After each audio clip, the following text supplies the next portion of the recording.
At this time, I'd like to introduce our very first speaker, ECLC Executive Director Bruce Littinger, who has been in the special needs field for many years.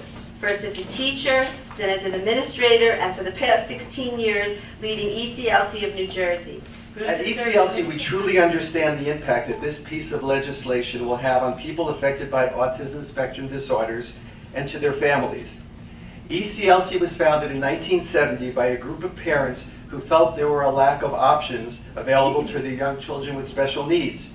Over the years, our one-room schoolhouse has grown to 2 schools, one in Chatham and one in Hohokus, serving over 300 students.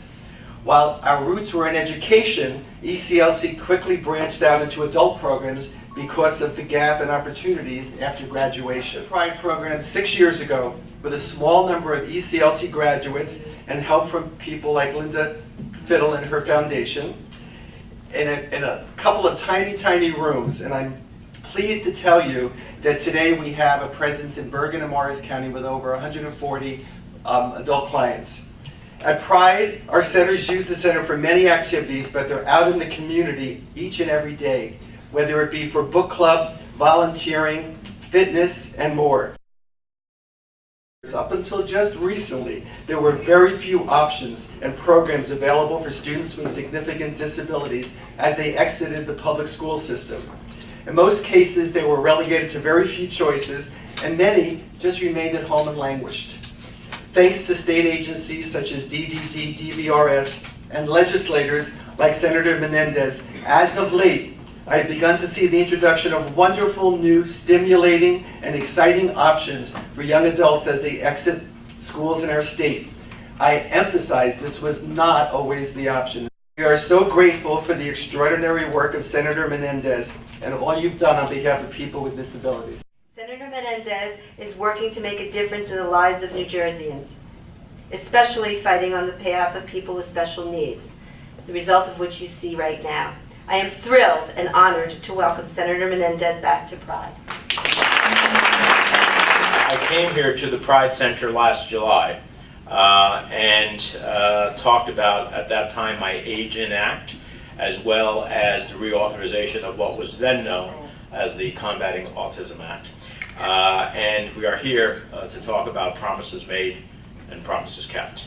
That victory is when the President signed the Autism CARES Act and changed the name appropriately to talk about more about what this is and common cause to reach the fulfillment of each individual from what the original name of the law was. And I think it's fitting and appropriate that the name was changed, but the essence of the work continues and has been enhanced. And now we've succeeded in ensuring our federal efforts into autism research, into services, into support, are able to continue for another 5. According to research released earlier this year from the Center for Disease Control and Prevention, the rate of autism in our nation has increased by 30% just between 2008 and 2010. An estimated rate of 1 in 68 children receive a diagnosis of an autism spectrum disorder by the age of 8. Here in New Jersey, we have the highest incidence in the nation. That rate is 1 in every 45. The law now ensures that we continue research into the potential causes, and I certainly won't rest, as I know you will not, until we ultimately determine the causes of autism in the first place. Then new early diagnosis and intervention techniques and more effective supports and services for those with autism and their families. And it pays attention for the first time to the unique needs facing those transitioning to adulthood and to independence. Our work is not done. We have to continue to move forward. We have to be vigilant and united in our support to put a focus on transitioning youth and adult services so that children with autism are able to fulfill their God-given potential and become successful, independent adults within the autism spectrum. With the help of dedicated advocates like